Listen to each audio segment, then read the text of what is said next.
Hello, everyone. Welcome back to another episode of the podcast, Field Goals and Forecast. I'm, of course, your host, Ryan Adio, and I'm joined by my great friend and co-host, Mr. James Derrick. Kind of a one-sided week of football. I wouldn't say boring, because there were some close games in there, but not the week of football we've seen before, and there were a lot of blowouts, games you could turn off in the second half. But, of course, we'll dive into that, especially those close games. And, of course, we're going to give you our fantasy takes as well and our quick picks for next week. But first, let's talk about the Bills. James, I know you're excited to talk about the Bills, at least. One of those one-sided games, but still one of a good one. And it looked like the Titans they had something going in the first half. Yes, and that was the concern. When I first started watching the game, I think I watched most of the first half and then kind of turned it off as we got to the second. But we did shut them out in the second half. The big problem was the run game. Tony Pollard and Chestnut were carving the Bills up. They had a good running attack. They definitely had some kind of script for that game where they knew they were going to run the ball a lot. And honestly, Mason Rudolph threw the ball fairly well. I think he completed a good clip of his passes. But, they are a team that's worse than the Bills, so the Bills have to play them like they are worse than them, right? Mm-hmm. Always play into our competition to start the game at least, but in the second half, shut them down. I think really the offense got going and forced them into a lot of pass-heavy situations, but still good to see the offense get going, especially because the Titans have been actually a pretty decent team defensively. They got L'Jarius Sneed, a couple other folks like that who can really ball out on defense, but just happy the Bills won. It did turn into a blowout like it should have been. But there was a couple, red flags in there to start the game. I think we always do this, and I'll bring it back to a coaching thing. And I know we've talked about the coaching of the Bills and how Sean McDermott maybe isn't the best fit for them. But listen, McDermott plays down to his competition. He does it every year. I mean, we got shut out by the Jags a couple of times in London. Those games where we should have won and played down to our opponent, and we end up making it a lot closer than it should have been. But this season, the Bills are the best team in the third quarter, outscoring their opponents 55-20. That's pretty impressive, at least, if nothing else. I definitely believe that. I feel like there's always some kind of adjustment that we have coming out of halftime that gives us an upper hand, but obviously it hasn't helped us every third quarter. We still have 2 losses, but it's good to know that at least if maybe Sean McDermott isn't bringing a great defensive approach or maybe isn't the best fit there, he is helping us, and our offensive coordinator, Joe Brady, too, is definitely helping us change things at halftime to get back in the game. Yeah. I'm not mad about that, I guess, but I think, coming out of the gate, we should have those adjustments. I mean, obviously you can't make adjustments before the game starts, but I think it falls to some sort of coaching where maybe we know they're going to run the ball on us. Let's just be honest. Yeah. The Bills' defense is not good against the run. They've never been good against the run since McDermott's been the coach. And when a team has a decent running and not a great passing game, they're going to rely on the run. So why wouldn't you just make that adjustment before the game starts, I guess? You know what? I can't answer that question. I'm not Sean McDermott. That's fair enough. Yes, I think he knows that teams are going to run the ball against them. Maybe there's just a couple ways to go about doing that, and you got to read and react, see how they're running the ball, and then change your defense to exploit that and stop them. But still, obviously the first half wasn't great, but I'm glad Amari Cooper got his first touchdown as a Bill. I think that was part of our halftime adjustments. We really went away from the run. We got away from Jeffrey Simmons, I think. That's the biggest threat, at least to me, on their defense. And so you get away from the run, you go to the pass. Keon had a great game, one of his best games of his career. Actually, I think the best game of his career, right? Yeah. So, and that is going to lead to a big game for Amari Cooper as well. And that's going to be like a symbiotic relationship. I think we're going to see the rest of the season. Keon's going to have a good game, and then Amari's not going to have a good game. And then Amari's going to have a good game, and Keon's going to get left out. And that's That's perfect. That's exactly what you want. You take the threat away from a rookie who has kind of underperformed. I wouldn't say underperformed, but performed less than people's standards. He has like 1 to 2 catches a game. Not really. He makes these catches where Josh has thrown to his backside and he'll make the contested catch, but not really getting separation. And that's the biggest thing I saw at FSU. Is his biggest weakness is getting separation, running routes. And that's actually where Amari Cooper excels. He's one of the best route runners in the league, one of the best players at getting separation. So kind of a yin and yang there almost. And I think learning from Cooper as well is going to be huge for Keon. I think this is a great move by the Bills. And, of course, Cooper getting a touchdown is just the cherry right on top, honestly. And of course, on that touchdown, Josh Allen checks to another play, and you see Keon, give Amari Cooper a little confirmation about where to go, and Amari Cooper obviously gets it done. He's like, "Oh, I'm mixing him up back there. Okay, I can do that." Yeah. Boom. Touchdown. So that's just, a little look into how great Amari Cooper is and can be. And if he can have any lasting impact on Keon Coleman, that would be amazing because, we talk about Amari Cooper as such a great route runner, someone who can get separation. The problem has been drops. Keon Coleman doesn't really have a drop problem. Yes, he's dropped some passes, but I think for any rookie, especially when you come into the league and you have someone like Josh Allen throwing you the ball, he throws some lasers. Right. So we saw Amari Cooper wasn't necessarily used to that quite yet either. He dropped his first pass.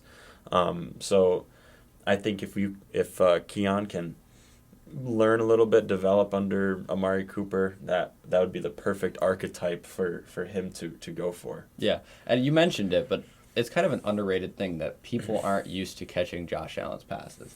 Yeah. I mean, he lasers it in there, and if you're not expecting it, especially from playing with Deshaun Watson, you're not going to expect the ball to be right where you want it. He's kind of used to making those like athletic plays because he has to. He's not really played with a... How can I say? He hasn't really played with a top 5 quarterback in his entire career, unless you want to count Dak. But maybe at the time he played with them, but I don't know. It's up in the air. But a top 5 quarterback, at least in like arm strength. We'll put it that way. So you're not used to the ball being right where you want it, as quick as it comes, and it's tough for a new receiver learning, and especially a rookie. So those two guys, they're kind of supporting each other, and they're in the same boat a little bit with Josh Allen's passes. And Amari Cooper is the first Bill to have his first reception with the team go for a touchdown since Matt Breida in 2021, which is a pull, but, I'm not sure if I remember Matt Breida's first catch being a touchdown. I mean, he was a running back, so yeah, that makes sense. But, yeah, I guess he was one of the first. I mean, it's a close-knit group, a few guys, first reception to go for a touchdown. Yeah, so. Wow. I don't have much else to say here about this Bills game. You have any closing notes here? So the biggest thing that I take out of this game is where do we use Ray Davis? He's outperformed James Cook, again, with half of his touches. Cook went 12 rushes, 32 yards, and a touchdown. Ray Davis was 5 rushes, 41 yards, and a touchdown with an 8.2 yard average. That is really good numbers, especially for a rookie. And so where do you use him in this offense? I mean, it's going to be... I mean, obviously, Cook is the lead guy, but where can you fit Ray Davis in? Because he's showing he can be the guy. He can show... I don't know if you want to go into a 2 running back. You can do what you have in like Detroit with Gibbs, Montgomery. Like that seems to work pretty well. But is that something that you think they would want to do? I'm not sure if the Bills want to do it, but I'll just say from my standpoint here, I really want the Bills to not forget how good James Cook is. I mean, he's had a tough matchup here and there, and obviously he dealt with some turf toe, so he's probably not feeling 100%. I still don't think he was feeling 100% last game. And Ray Davis, he's been explosive. I've seen a lot from his touches, at least recently. I think to start the season, I really didn't see a lot that I love from Ray Davis. No. If anything, maybe just in some pass catching situations, maybe he can snipe some of James Cook's receiving areas here and there. Yeah. And he was a receiving back in college. Like, he excelled in the receiving game in college. And I thought that's what we brought him in to do. But, And I'll never be opposed to really kind of sitting a running back in their first year in the NFL, letting him develop. Physically, he's probably still got a ways to go till he gets to where he wants to be. And yes, I agree he's the future, but James Cook he's not very old himself. No. I think he's always going to be our guy for as long as he is on the Bills, but I don't necessarily want Ray Davis to share that backfield with him. I think he's a lot like you said, he averaged 8.2 yards per carry, but that's in a game that's pretty probably much over. out of reach anyways. And if James Cook gets those carries, I don't think he does much differently. But for me, the last few games, it's going to come down to James Cook hasn't been feeling perfectly fine. He's got the toe issue, and Ray Davis did a great job of being the next man up. So I think he's certainly surpassed Ty Johnson. If that wasn't clear already, Ty Johnson is not going to be the second guy. And I like Ty Johnson. And I like him. I like him wrong. too, but I think the Bills just like too much about Ray Davis right now. They're too excited, especially those hands. So, don't get me wrong, James Cook should still be the main guy, but love what I see from Ray Davis. All right, I've got 3 more stats for you. Greg Rousseau, 6 quarterback hits, tied for the most most by any player in one single game this season. And Josh Allen, a pretty good game, despite the early first half struggles. He's 12-2 now against top 5 pass defenses, which is very impressive. And the Bills are 17-3 at home since 2022, which is the NFL's best record in that span. Wow. So there you go. I didn't know we had that much of a home field advantage. Yeah. If you want to talk about home field disadvantage, we should talk about the Eagles and Giants because Daniel Jones looks terrible at MetLife. Absolutely terrible. Extends his streak. I'll keep updating it as long as he keeps continuing it.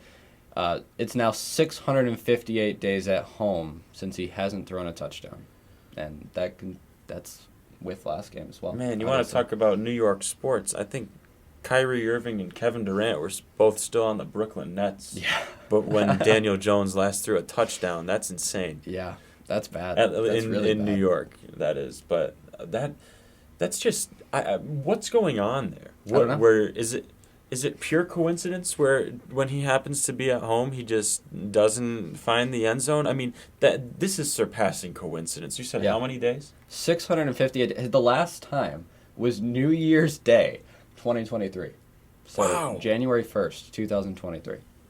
That's ridiculous. That is bad. If the Giants didn't already know it, he's not their franchise guy. So I have no idea where they're heading in terms of a rebuild. It's a little confusing last year when they traded for Brian Burns. Yeah. They traded for him. Yeah, they traded a good amount for him, and they're paying him a lot of money. So I'm a little confused in terms of like what they want out of their team right now. Obviously, Daniel Jones isn't the guy. No. You're not going to win a Super Bowl without having a guy. Right. So what is this team doing? I don't know. I could not tell you. I think picking Malik Neighbors is a great pick. Don't get me wrong. I think that is exactly who they wanted, exactly right where they wanted him. And, that was Daniel Jones's, all right, look, we're getting you this guy. He's going to be your receiver 1. I know you really haven't had any good receivers since you've been here. This is your guy. This is who you're going to be throwing to. If you still can't throw to him, you're out. And he's proved that. He proved that he doesn't belong in New York. He'll have a really good career being a backup somewhere. And that's just how it is. He's not a starter in this league. And, 99 yards in total. At home against the worst pass defense in the league besides the Ravens. Yes. And to add insult to injury, your former running back has the second most rush yards ever against his former team. Saquon Barkley had 176 yards, 17 carries, and he had a touchdown. 189 yards is the record. So 189 yards is the most rushing yards against your former team. If they didn't take Barkley out in the third quarter, he probably would have hit it. He probably would have broken it. I'm trying to remember back to last week. I think my hot take was that the Eagles could sneakily lose to the Giants this game. You know, I do believe Daniel Jones, no passing touchdowns at home, is not going to stand another year. I think he's going to find the end zone. It was not last week. And what could have happened to make this game really slide away from the Giants is exactly what happened. I mean, Saquon came back with vengeance. Right. He wanted to play really well against his former team. And I thought I'd just get a little bit more of the energy on the same side as with the Giants. I thought maybe the Giants would just play well, get a good push at the line, and maybe stuff Saquon at least a couple times. But he did whatever he wanted in this game. Yeah. So much so that Jalen Hurts passed the ball 14 times total. I want to say, something like that. A.J. Brown only had 89 yards and a touchdown. That was their lead guy. But behind A.J. Brown. Behind A.J. Brown was Saquon Barkley. He had 11 yards. So, their pass attack was not at all in their scheme. Yeah. Like, I don't mind that it's, and I think Saquon Barkley clearly deserves this win. And I think it's so funny that, you get rid of your best player and he comes back and he sets records on you. The Eagles had 269 of their 339 yards on the ground. 269 rushing yards is the most allowed by the Giants since November 9th, 2014, when the Seahawks ran for 350. Oof. And the 176 yards... Saquon's 176 yards was the most by a Giants opponent in the 15-season history of MetLife. Wow. Yeah. Most? most by a Giants opponent. Not hit like MetLife record because I think I can't think of his name. There's a Giant that holds that record. It was it was against the Jets.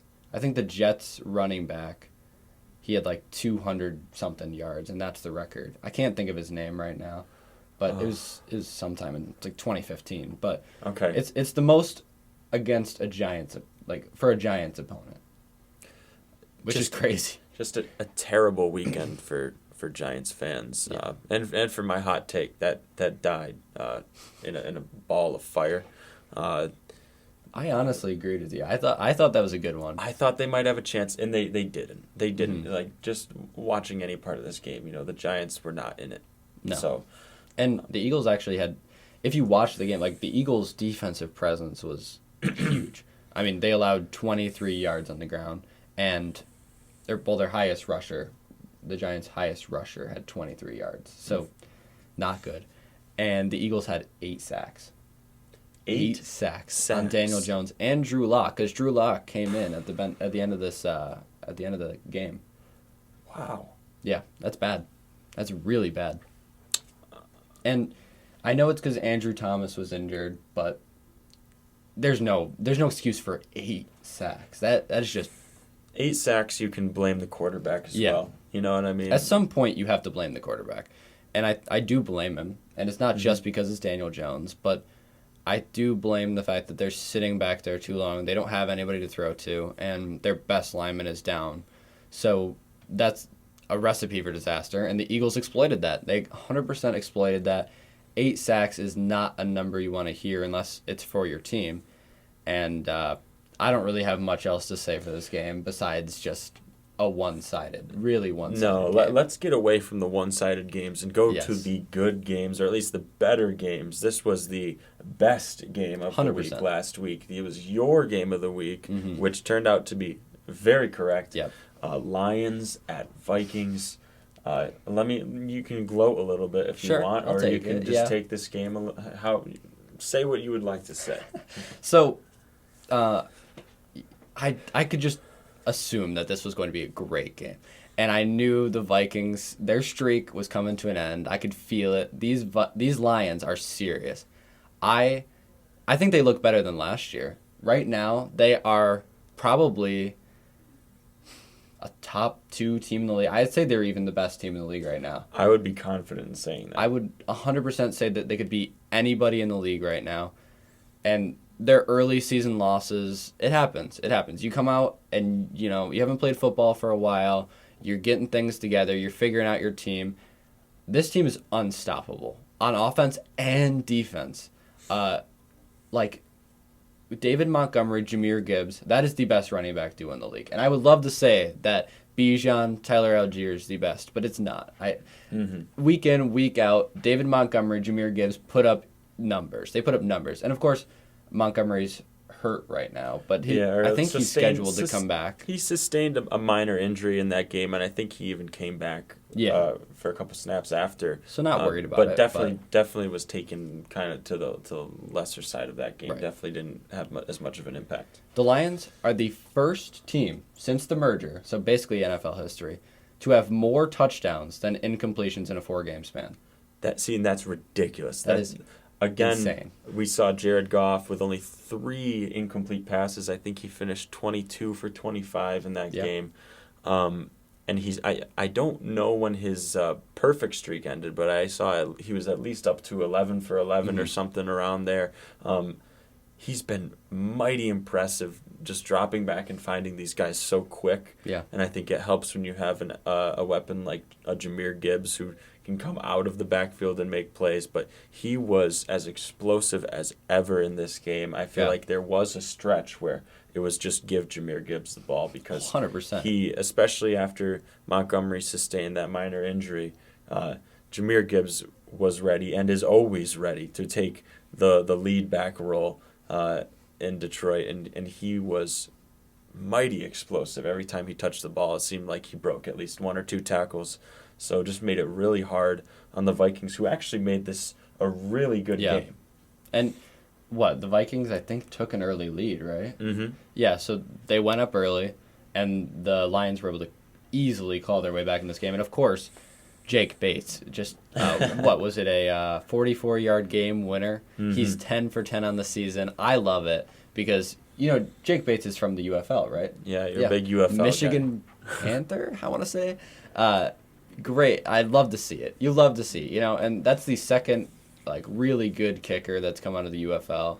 And if nothing else comes out of the UFL, at least we get good kickers out of it. And I'll take that. I always love, I love a good kicker story. Bill's in need of a good kicker. That's besides the point. And we tried somebody out, and apparently it just didn't work. Apparently Tyler Bass still beat him out in practice, but who knows? We'll see how that plays out the rest of the season. But that is a liability for sure.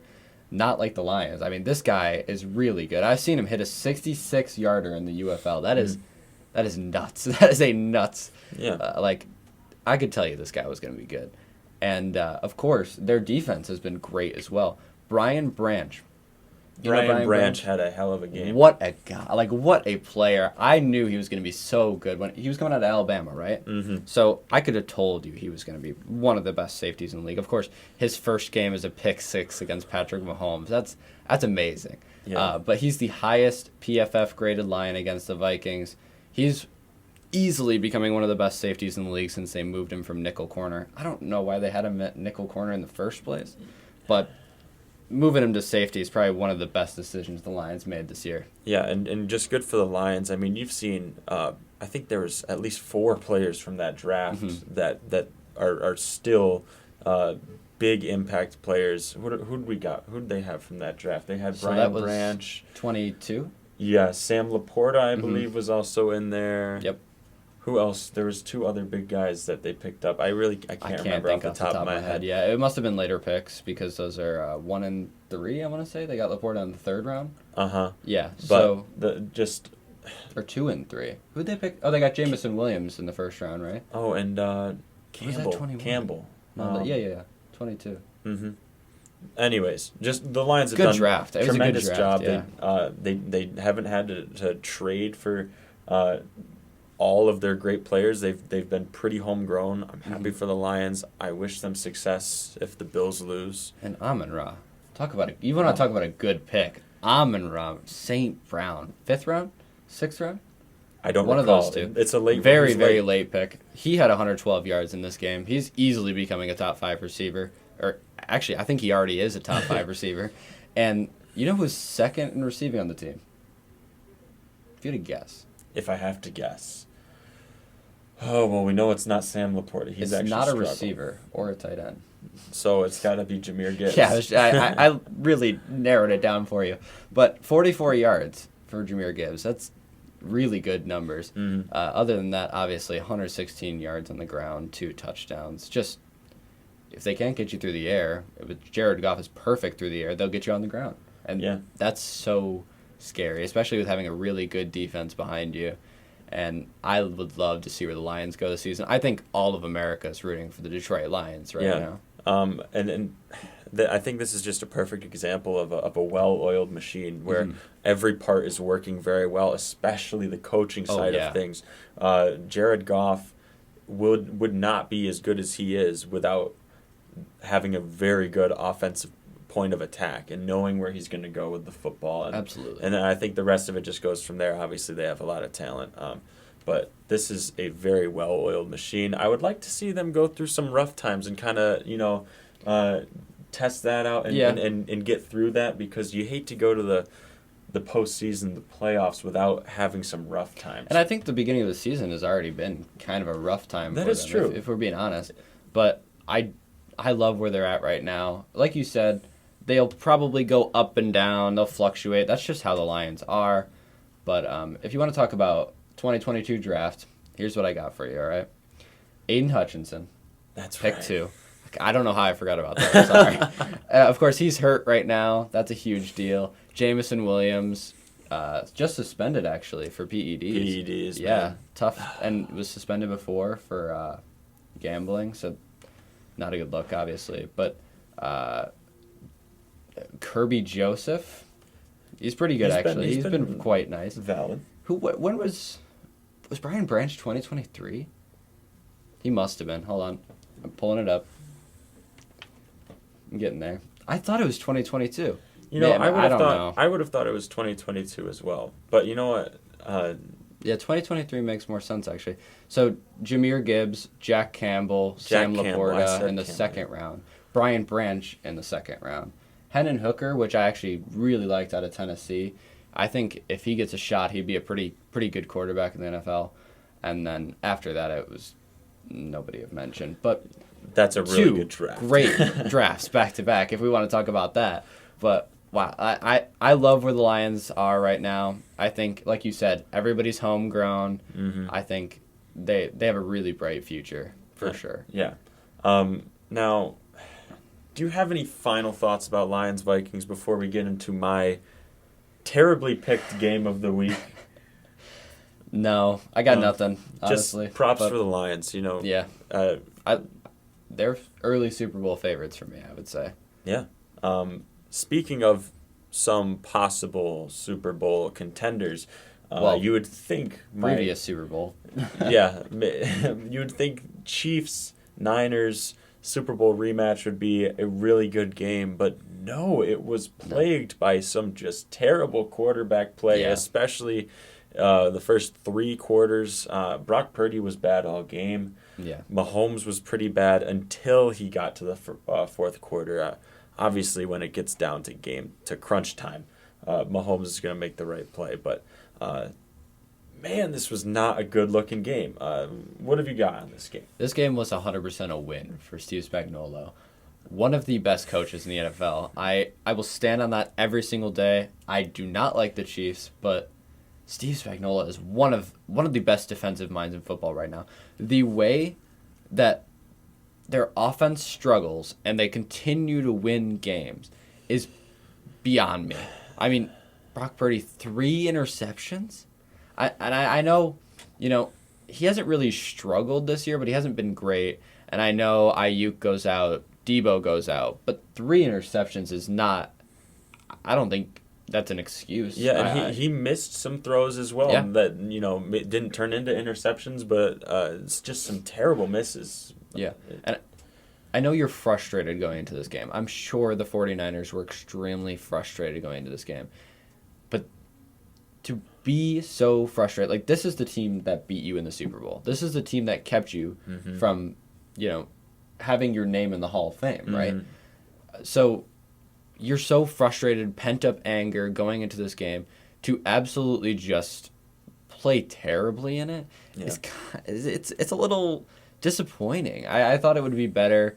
Brock Purdy, I want to keep defending him, but it's getting harder. It is getting harder. It's almost like every time he does something magnificent Yep. or makes a great play, one week you're like, wow, he's really underrated. People overlook him all the time. And then he returns you back to where a lot of people say he is, and that's just this system quarterback who can't play well. I mean, that's where you got to give props to Steve Spagnuolo. I think 100%. The Chiefs' defense was outstanding.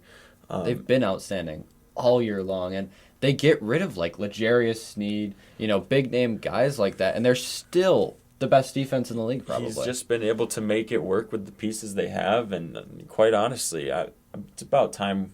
Whereas a Bills fan, I'm wondering when his contract is up, and if he's interested in a head coaching job, or if if he wants to be a DC somewhere else. Why would you? With the success that he's had. I mean, I'm sure he loves being on the Chiefs. I don't know how you could hate being on the Chiefs, but I think he would have had a head coaching job by now. I would imagine. Yeah. But, maybe the Jaguars, one of these coaches that we talked about last week, if they go out, maybe he fills that role. But I still doubt it. I don't think he wants to lead the Chiefs.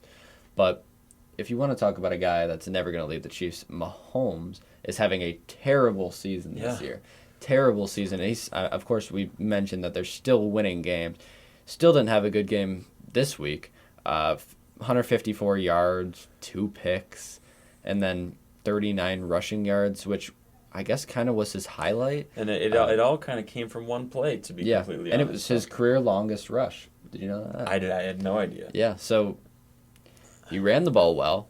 I can't say that he passed the ball well. He has 6 touchdowns to 8 interceptions, and he's 6-0. Yeah. For the first time in his career, he's 6-0, but he's playing the worst football. I feel really defeated right now. Yeah. But one thing I do want to kind of point our attention to is, I think, believe it or not, he's still number 1 in MVP odds. Yeah, which is getting a little ridiculous. That is ridiculous. Because if it was anybody but the Chiefs, if it was anybody else, for example, if the Lions were playing this way and still winning games, like Jared Goff, Bills were playing this way, never even be close to MVP. He'd probably be like 10th. Right. If the Bills were playing this way, and Josh Allen, he would probably be 5th in MVP. I know this is a little biased, but you take a look at last year. I mean, Josh was putting up amazing numbers, but since he was known as this turnover merchant, he's not getting MVP. I don't know why we don't give Mahomes the same treatment, but... And I'll knock on some wood here, but Josh Allen still, I don't think, hasn't thrown a pick this year. He's had some fumbles, but I think he's had 4 fumbles, and definitely not everyone has been recovered by the other team. So. I'm not sure about that, but I know he doesn't have an interception for sure. Do you know who? If you were to make a guess, I don't think you're going to get this unless you know. Who do you think the last quarterback to beat Patrick Mahomes is? It was in Week 16 of last year. Week 16 of last year. Oh, I got it. It was definitely the Raiders. I don't know the quarterback. Was it Aiden O'Connell? It was Aiden O'Connell. Yes, it was. I watched that game. I remember there was, I think, possibly still some hope that the Bills overtook the Chiefs in the standings to get home field advantage. They did. And I remember the Raiders got the pick 6 off Mahomes. Yeah. I was jumping up and down in my living room. We all know how everything else ended, though. Yeah. But yes, I remember that game. I mean, he's just incredible in the postseason. And Steve Spagnuolo, I mean, I got to give it to him. That he is one of the best coaches. Like I've said, I got nothing else to say about this one. I wish it was better. It wasn't, but still a decently entertaining game. A lot to talk about it. I was entertained by the Sunday night game, Jets-Steelers. I mean, I'm a Bills fan. I don't love the Jets, but I was more so over anything just happy for Russell Wilson. Yeah. I remember I loved watching the Seahawks when they were in their heyday, and Russell Wilson always threw the best deep balls, and they were an exciting team to watch, defensively and offensively. Kind of reminded me of it a little bit. They still have such a good defense on the Steelers, and Russell Wilson had some good plays. what do you have to say about this here? Of course, the Steelers, we've known for a while they've been a quarterback away from just being a powerhouse, I feel like. That defense is so scary. If the Chiefs don't have the best defense in the league, it's definitely the Steelers. And, if they're second in the AFC North? So if they earlier had what Russell Wilson is doing right now, they'd probably be undefeated, honestly. And, Russell Wilson, 16 for 29, 264 yards, 2 touchdowns, and a rushing touchdown. He looks like prime Russell Wilson right now. And I think people were kind of sleeping on him last year. He didn't play bad. I think he played really well in the Broncos. He was just in a terrible scheme. Yeah. They didn't want him to be there. So you wouldn't play well if you didn't want to be there. No, it was just a scheme that wasn't even meant for him.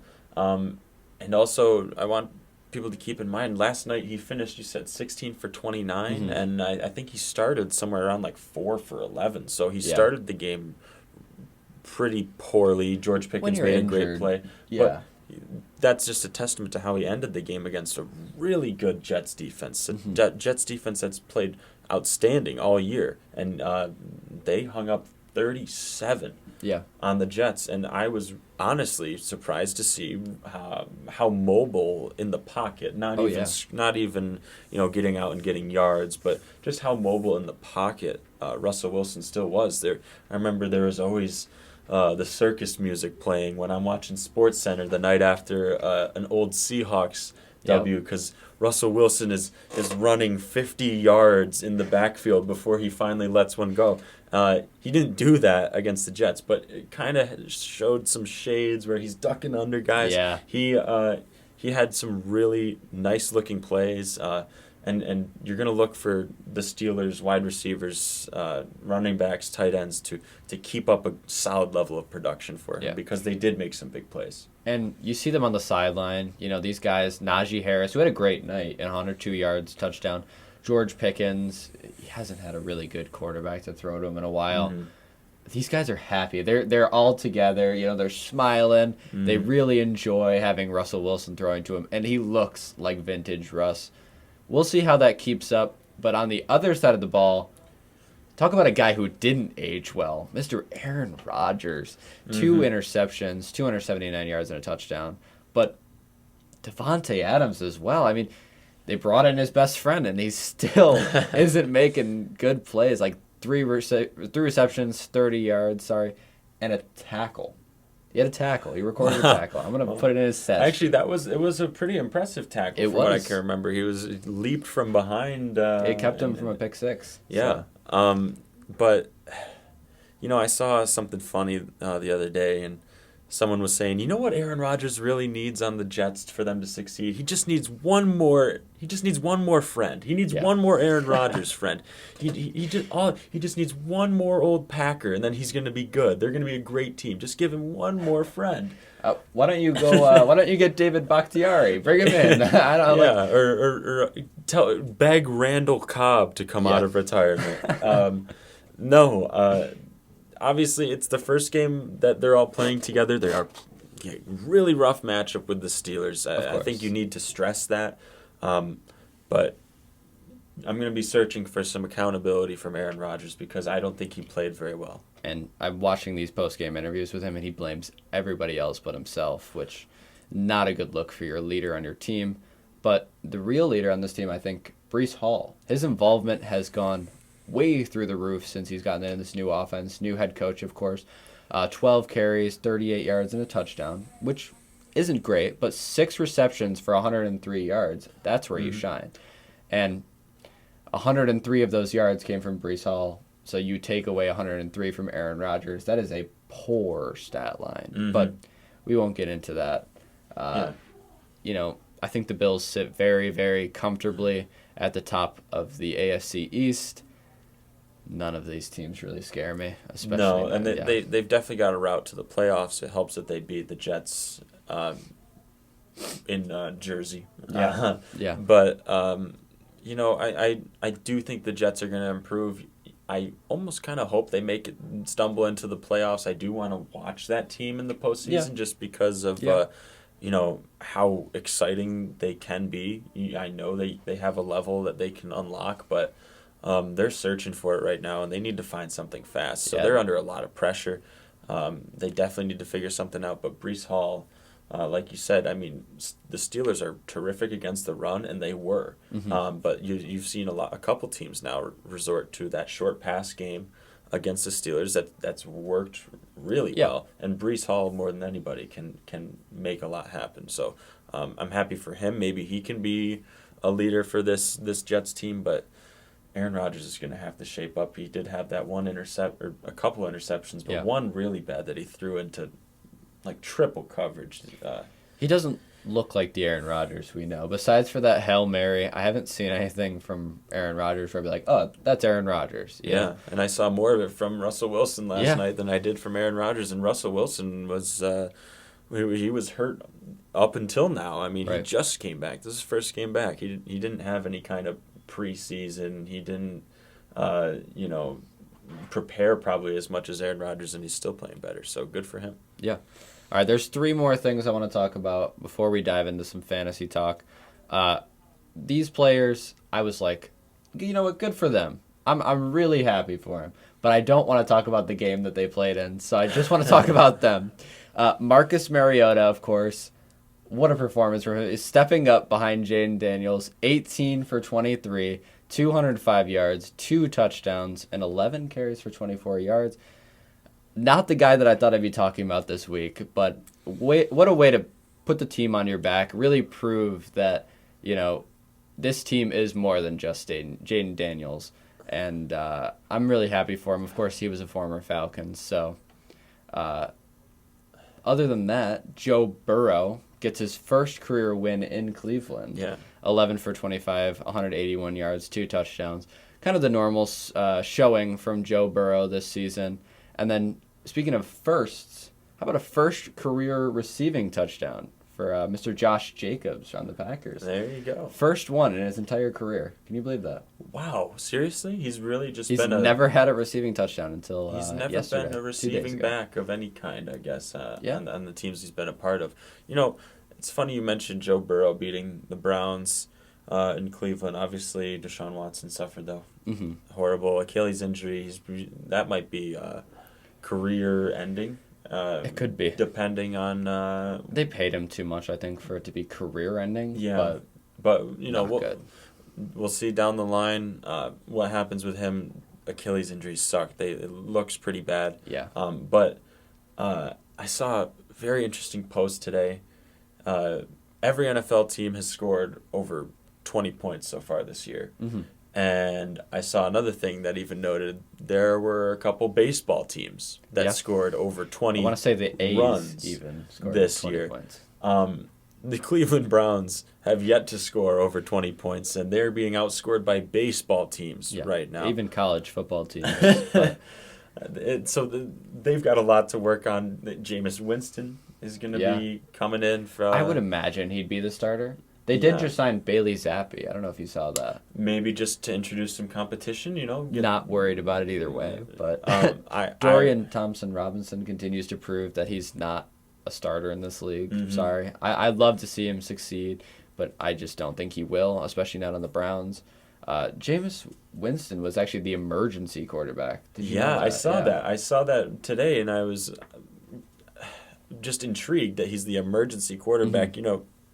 Maybe there's more that the casual fan doesn't see, but I feel like Jameis Winston could still sling it out there. Yeah. I don't know. Maybe I would imagine he's going to be the starter. I hope he's the starter, actually. So, now let's dive into some fantasy talk. We're going to the next section of the show here. Obviously, we're going to do our fantasy starts and sits, starting with some QB. You want to start first?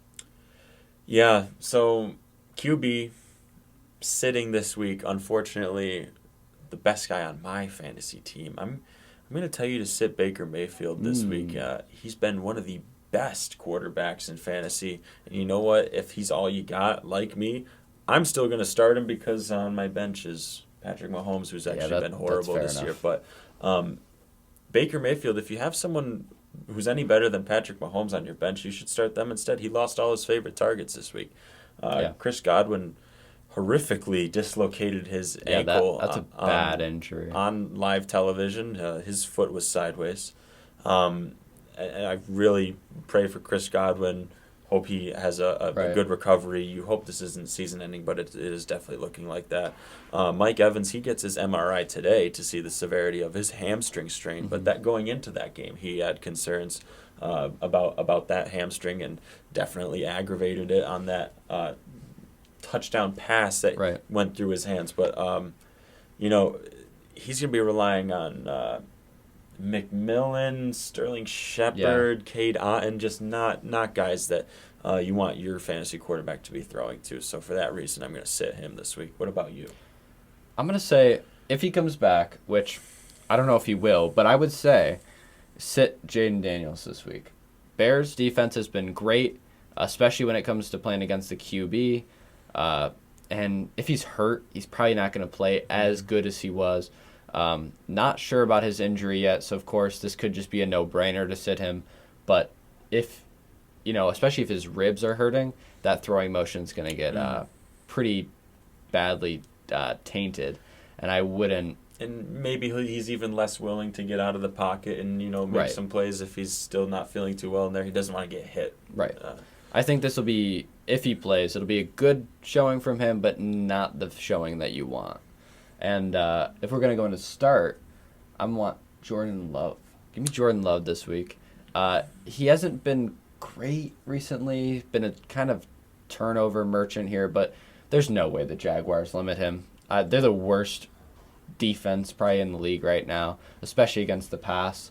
And I think Jordan Love will light it up against him. And we've seen him put up 30-point games, so I think this will be one of them, hopefully. I agree with that. For me, quarterback, who I'm starting, barring if he plays, right? He's definitely trending in that direction as I've got Tua. He's coming back. Make sure you know that Tua is coming back. He's coming back this week. That's the way it's looking right now, and if he does, I think you should start him. Miami's been dying for him to come back. They've been terrible. Actually, the worst team in the league without him. Their defense has definitely stepped up, but they definitely need him. And I think he's going to be able to contribute in a great way. He's got so many mouths to feed. Tyreek Hill, Davon A-Chain, Jalen Waddle, all looking to be fed finally. They're probably starving with shriveled up little tummies at this point. The only person who's been eating well is Jonnu Smith for some reason. He had the only touchdown last game. But that's been pretty random so far this year. I'm sure you guys have noticed, like randomly on waiver wire, you'll see Jonnu Smith just put up a light 15 and plus. He had over 20 this past week. But definitely make sure you know that Tua should be playing because he's definitely a startable quarterback in all leagues. And this isn't my start, but to add on to that, Tyreek Hill, Devon A-Chan, all of those guys, they're going to get the ball this week, hopefully. Hopefully. Against the Cardinals. I mean, the Cardinals have been kind of struggling here and there. So. But if you want another receiver, not Tyreek Hill, I'm going Zay Flowers. To start this week? To start. Okay. Zay Flowers this week. I know he hasn't been super consistent, but the Browns are pretty bad against the pass. I'm a little worried about his matchup against Denzel Ward, but I think just based on his speed and the fact that, Rashad Bateman has played really well this year. So if they have to cover one of those guys, maybe Zay Flowers will get the rock more. And I think this will be a pretty big game for him, especially a divisional matchup like this. All right. I guess for me, starting at wide receiver this week, this is a risky one. I know there's a lot of injuries, so I'm trying to dig deeper in the bag. But you should start Darnell Mooney. He's playing. Yeah. He's got a really great matchup against the Bucs. Obviously, he's not the first option on that team, or the second, or even the third, really, because they do like to run the ball with Bijan. I wouldn't count Algier. Maybe he's the third option, right? He might be the third, yeah. But still, I think he does finally trend back upwards. He's had some meh games the last couple weeks. He definitely started the season pretty well. But I'm pretty sure he had a good game against the Bucs last time. Should have another good game. He had a great game, actually. I think 30-point game against the Bucs last time. Yeah, so I think if anything, you might be concerned about a blowout here, just because the Bucs have none of their weapons. If it's a blowout, maybe you could just hope that Darnell Mooney catches a touchdown, right? injured secondary, for the Buccaneers, and of course, Darnell Mooney, 8 last time that they played, and if it ends up being anything like last game, you're going to see a lot of points from Darnell Mooney. I love it. I love to see it. No, he should get a little bit more credit than he does. He's a good receiver. Oh, yeah, 100%. And for my sit this week, kind of a no-brainer, but Deontay Johnson, he's been terrible. The Panthers have been terrible. I know he's had some good games this week, but I think it's over for him. And the Broncos' defense just limits receivers, limits the pass game. So nothing coming from him or the Panthers this week. I had Deontay Johnson as well. Just not a favorable matchup. Definitely. Is Surtain going to be playing this week? That's a great question. I'm not sure, but regardless, actually, this Broncos secondary has played phenomenally, and you've kind of seen Bo Nix possibly emerge as some kind of game manager, just someone who can keep the ball with the Broncos for long periods of time. And this game could be very slow paced, especially if the Broncos can run the ball as well as they did last week. Well, I'll touch on that a little bit further into the future here, but definitely sit Deontay Johnson this week. And I think they are on pace to have Patrick Surtain back, so even worse for him, honestly. Let's run into running backs here. I want to start Kenneth Walker this week. I mean, we've talked about it before, but the Bills are terrible, terrible, terrible against the run. Kenneth Walker, this is like a match made in heaven for him. Oh, yeah. If you've watched any Bills game, we can't stop the run, and we can't stop running backs in the pass. What does Kenneth Walker do great? He's one of the best running backs in the pass right now. And with DK out, I expect his workload to be even greater than it was last week. Bills, I don't think will be able to stop him. And if the Seahawks do end up winning the game, I think he will be the main reason why. You could almost even stretch that into starting Charbonnet at this point, just because it's possible that both of them score touchdowns. If you need him, start Charbonnet. Yeah. Yeah. And you know what? On the same boat, if DK is DK not playing this week? I don't not think sure. he is. Maybe game time decision. I want to say he sprained his MCL. Yeah, it was a minor sprain is what they're saying. But if you play on top of it, you could re-aggravate it and make it a lot worse. Yeah. So I think they will sit him. And, kind of piggybacking off that is maybe you can even look for JSN possibly. I don't know, maybe if there's an unaware fantasy manager in your league, maybe try to get JSN for a quick week. I'm not sure where Benford will play in this, but if he is playing on JSN, that'd be a bad matchup, obviously. But I don't think the Bills' defense has looked great at all. So any Seahawks player would probably be fine, honestly. Who are you sitting at running back? I'm going to sit Alvin Kamara. Alvin Kamara? He's been number 3 in the league this year, and I know that. I know. But he played really bad last week. Really just a terrible game from him. Only 8 points, I want to say, and he kind of hurt me in that because I have him in like every league, so that didn't really work out well for me. So maybe this is a vendetta against him right now. But without a solid QB, these Saints are falling apart. Kamara has not been putting up the numbers, and they just don't want to run the ball for some reason. And the Chargers are the second best in the league. Against the rush. Yeah, which is crazy. They've been I didn't know that, but phenomenal at stopping fantasy points to running backs. Kamara is definitely gifted. Yeah. It's gonna be hard to sit him in any league, but still maybe just temper your expectations. If you have someone else, I would say don't start Alvin Kamara because it's a tough matchup on top of being in a tough offense right now. Nothing is going well for the Saints at all. So, how about you? Give me your start sit. All right. So first of all, to start, I'm going to say Javonte Williams. This is definitely someone you're on the fence about, right? Because he's had some terrible weeks here, some good weeks there, and his best week, a really good week, actually. He probably was the MVP of a lot of teams if he managed to get a flex start this week because you got 30 points out of your flex spot or whatever he ended up with. I'm actually not sure. I think it was 25. 25. I want to say 25 or 28. But he went off. And I love Javonte Williams. I've always been rooting for him. Yeah, he was a first-round pick a couple years ago in fantasy. So, everyone was kind of rooting for him. Obviously, he had a couple injuries. He fell off a little bit. Broncos offense doesn't look great. The defense is obviously the strong point of that team. But this Broncos rush game just had their best game in over a decade. The last time they had this many yards was 2013. It was a Peyton Manning, Tom Brady matchup, and Noshawn Marino. Do you know that name? Because I've heard of it. It's going over my head a little bit. I think I've heard of it, but I think it might be because of this game, if anything. I don't know him personally, but he had 280 yards, and that's the last time that the Broncos had, I want to say, over 225. So this is their best rushing game in over a decade. I don't think they're just going to turn away from that, I think next week he'd get very equal workload. And we've talked about this. The Panthers, their defense is so bad against the rush. If you see any of your players, and I'll say it again, if you see any of your players in the running back position going against the Panthers defense, start them right now. Start them immediately. And I'm sure that's, without even actually remembering back at who our picks were from weeks prior, that's probably been the theme that we've been following. Guys playing the Panthers or the Bills. I mean, that's 32 and 31 right there. So, and how about for sitting this week? Who are you sitting? For sitting, I'm going to sit Tony Pollard.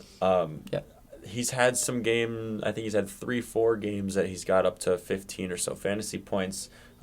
Definitely some solid RB2 flex range numbers, but he's playing the best team in the league, and not even just best team in the league in general, which they are. I think the Lions are the best team in the league. However, also great against the run. So this is just going to be a game where he's just not even a factor. If anything, he might get some pass catching just because they definitely will be throwing the ball, but if you have to start him, that could be the only hope, in my opinion. I don't see the Titans even keeping this remotely close. The Lions are so good right now. They seem like they are probably going to blow this team out of the water, in my opinion. Yeah, I think you're spot on, actually. And Tony Pollard has not played well recently. So we're looking to get our numbers up, obviously. I'm 6 for 12 on starts, 6.5 for 12 on sits. Not great. And you, sir, are 6.5 out of 12 for starts and 6 of 12 for sits. So we're kind of in the same boat. It's been a tough year. You can trust us 50% of the time. Is what it looks like. So that's decent numbers. I will take that. But we're looking to get those numbers up. I'm at least like 60-ish, right? A little more than half. I want it to be a little better than a coin flip.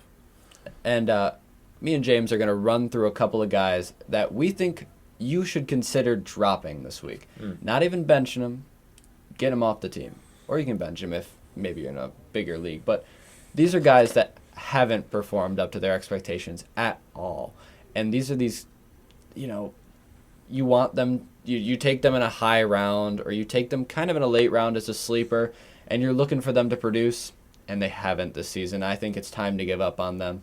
I want to start with Patrick Mahomes. And I know that sounds crazy, but we've talked about his struggles this year. He is ranked 22. He's the 22nd best quarterback. That's below Daniel Jones. Wow. Below Daniel Jones. Daniel Jones is a better fantasy quarterback than Patrick Mahomes this year. And he's only outscoring Deshaun Watson by 0.6 points on average. That is terrible. And running back, I'm sure everyone's seen this coming, but Devin Singletary does not deserve a starting spot on your team. His time is expiring. Yeah. He's ranked 42nd of all running backs. That's below ETN and Tyrone Tracy, his backup. Drop him. It's over. And how about DeAndre Hopkins? I mean, one of those guys who it wouldn't have even been a question whether you start him or not a couple of years ago. Yeah. He was one of the top receivers in the league, even with Kyler Murray, one of the best receivers in the league. Now that he's on the Titans, he's slowed down. I think his time is over. He's going to retire there. I think so. I think it's coming soon. He's ranked 75th for receiver. Ouch. That's below Josh Reynolds. Nobody even has him on their team. So why do you have D-Hop?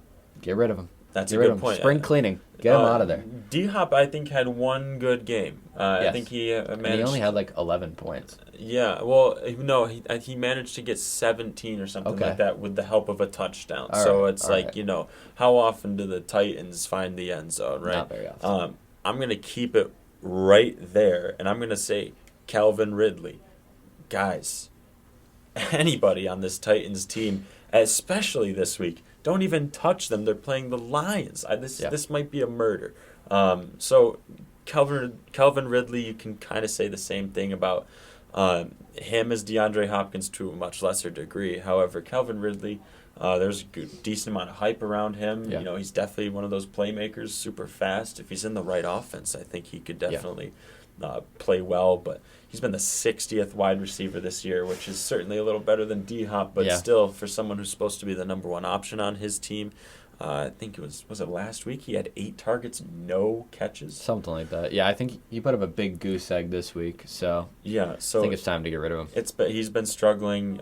I feel bad for him, in all honesty, but he's not startable. I don't even think he's worthy of a bench spot. So why don't you just drop him to waivers, Calvin Ridley? Next. Definitely not dropping him yet, but for the running back position, I'm going to monitor Zach Moss. Chase Brown has been eating into that workload. He's been doing wonderful things with the workload that he's been getting. And Zach Moss, while he's absolutely a running back who is playable for probably any NFL team, probably get some touches just to mix in, he's just not going to be their main guy, and I can see him falling in the ranks as the next couple weeks come up. If you can still get any kind of trade value for him, I actually, in my fantasy league, I traded Devin Singletary and Zach Moss. Good for you. And I was actually, good for you, man. I managed myself Jackson Smith and Jigba for that. So that's a fleece and a half. I mean, that you would have had to see a couple weeks ago. But at the quarterback position, my final guy that you should just drop, Anthony Richardson, and it really pains me to say so. He can score at an elite rate sometimes, but in my opinion, he's a poor man's Caleb Williams this year, fantasy-wise, right? Caleb Williams, you're still not gonna start him because you're not positive if you can exactly guess the right starts in which he's going to play super well. But Anthony Richardson has a much lower floor, and that involves throwing multiple interceptions, maybe even a fumble. I mean, we've seen a couple times just 3, 4, 5 point weeks. It's been a struggle for Anthony Richardson. And then actually, I want to ask you, are you drafting a quarterback in high rounds in fantasy next year? I'm talking rounds, usually quarterbacks start coming off around 3. And I think most of the elite quarterbacks are gone by 5, 6. Mm-hmm. Are you drafting there? Or we've seen people like Geno Smith has averaged 17 points a game this year. So what do you think? Sorry. Okay. Listen, the one quarterback that I did take kind of high, I want to say 5th round, was actually Anthony Richardson. And he let me down. He's been the 27th ranked QB this year, sorry. And I won't do it again. I never draft QBs high. I always find a late round guy. I think I ended up with Jaden Daniels in 3 of my leagues. So you wait until really late round and you get a guy like that and you're fine. You're chilling. I mean, I like it. I love it. I don't think that QB should ever be taken very early on. It actually pains me when people take like Josh Allen, Patrick Mahomes first round. I would say no, just because of that. I drafted Patrick Mahomes. I don't remember which round. I think probably 4th or 5th. It was ridiculously early for me to do that, but I just wanted some surefire production. And honestly, while they had Rashee Rice, I was seeing a little bit of it, but not even quite at the level at which I wanted. I was going to start Baker Mayfield at some point eventually. So I don't think I can see myself in the next couple of years drafting a quarterback in early rounds just because there's still so much talent you can get in those rounds without drafting a quarterback. You could get yourself another running back, another wide receiver, another tight end, especially, a tight end that, position's been struggling. Wouldn't hurt to line up to load up on tight ends or wide receivers or running backs. Whereas quarterbacks, I think I could streamline from week to week. Oh yeah, 100%. Let me ask you a question. Are there 22 people in your fantasy league? No. Then you don't need Patrick Mahomes. There are 20. There's 21 quarterbacks better than him, and that's just how it is. I mean, not in actuality, but in fantasy, get rid of Patrick Mahomes. Mm-hmm. Now let's dive into our final section here, our quick picks and our games of the week. James, you want to go over your game of the week? I think you have the best game this week for sure as your game of the week. Yeah, so the bias doesn't even count here towards the Bills because this is a good game. It's just going to be a really good game. I'm hoping fairly high scoring, entertaining Bills-Seahawks. Obviously, I think the Bills are the better team. A little more well-rounded. However, we've seen last week the Seahawks defense gets healthy, and all of a sudden they're causing a lot of problems for a really good quarterback in Kirk Cousins, and honestly a really good team in the Falcons. Falcons struggled a lot. On top of that, if they can exploit how bad the Bills have been against the run, I think they're very poised to beat the Bills, especially in Seattle. It gets really rowdy there. One of the best crowds, one of the best fan environments in football for years when they had the Legion of Boom. And I think they still have something that resembles the kind 12th of that. man still, yeah. Yeah, so Bills-Seahawks is going to be a really good game. I think I'm going to take the Seahawks in that one. Wow. I'm going to go against my own team because, it's a win-win. Yeah. Right? I like it. I don't mind it at all. I mean, Kenneth Walker is one of the best running backs in the league. I'm not going to say it again, but you know how the Bills are. My game of the week this week, kind of a underrated game, I want to say. Eagles, Bengals, would have been one of the best matchups in the league had this been a year or two ago. But both of these teams looking for a defining win. Bengals haven't looked great. Eagles haven't looked great. Both of these teams need a win. And I think, honestly, I want to say the Eagles walk out of this one. I want to say they walk out of this one with a win. But they have been shaky, and both defenses are really bad, so it could be anybody's game. But we'll take the Eagles for now. And the rest of these games, how about your Thursday night game? So Thursday night. Vikings-Rams. Yeah, Vikings-Rams there. Again, this is a classic Thursday night game from the NFL here. Yeah. However, I will say, the Rams are not totally out of this game. A lot of people are probably all over the Vikings. The Rams should be getting Cooper Kupp back this week, or maybe in some capacity. Not sure if he'll be fully playing or not, but I think the Vikings will definitely still have enough to take care of them. I think the Rams have actually struggled a lot more than a lot of people were maybe foreseeing so far this year. I'm not really sure what the problem has been. I haven't been watching a lot of Rams games, to be completely honest. Bad defense, hurt offense, not a good combination. I think that's their biggest downfall. I think that should cover it. Vikings are the easy favorite in this one. Look out for the Rams, though. But I think even with that being said, Vikings take this one by a million. We've got the Vikings as well for Thursday Night Football. And I got two 1 p.m. games for you. So the first one, Packers-Jaguars. Who you got? Give me the Packers quick and easy. I think that's going to go without saying. What about you? I think Packers as well. Honestly, none of these games this week, in my opinion, look very close. It's a lot of one-sided games. So I tried to pick the best ones here. So Falcons, Bucks, again, I'm going to take the Falcons because, as we've touched on before, hurt defense, hurt offense, not a good matchup. I think you have the same, right, Falcons? Yeah, I'm going to take the Falcons here as well, 1 p.m. slot.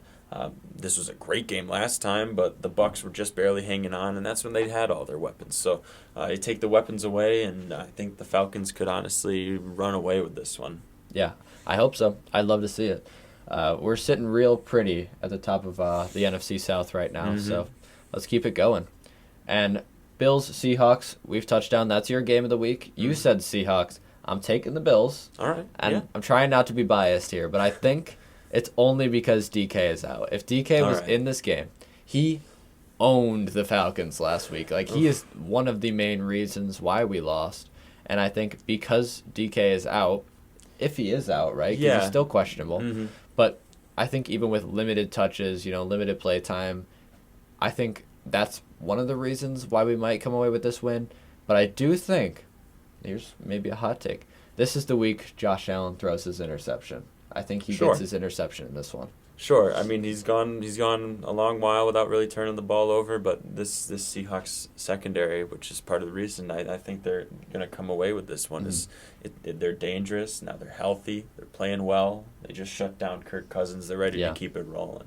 I think so, too. And they're coming off an 0-3 streak, well, now 1-3, but not the way that they wanted to have the middle of the season going, especially after starting 3-0. They're looking to keep their momentum rolling for sure. Speaking of teams that need wins right now, 49ers Cowboys on Sunday night. This would have been a great game a year ago, too. You take me 2 years back, this lineup of games would have been amazing. But Cowboys 49ers kind of looks maybe like a one-sided game here. The Cowboys have looked pretty terrible, and that's being nice. So I'm taking the Niners. What do you got? What do we got? Is this a home game for the Niners? I think it is. Yes, it is. Not that it really mattered to me that much. I think the Cowboys just still have so much to try to fix and try to figure out about their team. They could definitely find something that clicks in these upcoming weeks, and they could surprise us against the Niners. But this is tough because the Niners are really hurt. They are really hurt. I'm going to change who I've got in this Really? game last second. Wow. I'm going to go with the Cowboys. I've had the Niners all the way up until now. I think it's possible that just the overwhelming amount of injuries for the Niners is what gives them the disadvantage in this contest. But I also think the Cowboys on Sunday Night Football, they need this win so bad or else there could be some big changes even by next week. You know what I mean? So, yeah, and they aren't at home, which they've played worse at home. So I don't mind it. I just think I can't bet on the Cowboys. They've just looked really, really bad. And finally, our Monday night game, Giants-Steelers. Giants aren't at home, so maybe they'll throw a touchdown, but this Steelers defense is so good, and the offense has showed that they are so good, and they're looking like a well-oiled machine right now. I don't think anything can stop them, especially not the Giants. What do you think? The Steelers are looking really good. I almost want to say there's a chance the Giants make it interesting, but I don't really know if there is. I don't know if I'm going to even watch it on Monday. I have no faith at the Giants. Are there multiple Monday night games next week? Ooh, or that's this a good upcoming question. week I don't or no? think so. Why don't you look for that? Because I'm gonna look right you know now. what? I might have to turn on the other game if that's the case. No, Just one Monday night. Really? They made it so that the only Monday Night Football game was Giants-Steelers. Two very historic franchises, just two teams that are, one's a super giant on defense, play on words. The other team is not a giant at all, despite being the Giants. But no, I don't think the Giants have any chance in this game. They've looked terrible. They put up like 3 points last week, so no. Against one of the worst defenses too. No shot for them this week. But that is going to do it. Of course, we're looking to get our quick pick numbers up as well. Yeah. I'm 10 for 15. James, 9 for 15. So I got him by 1 point. But we'll see how it plays out this week. I'm going to catch you. One of us is going to, one of us has to be the winner here. But that'll do it. I hope you enjoy the games this week. Stay safe. Thank you all for tuning in. Bye-bye.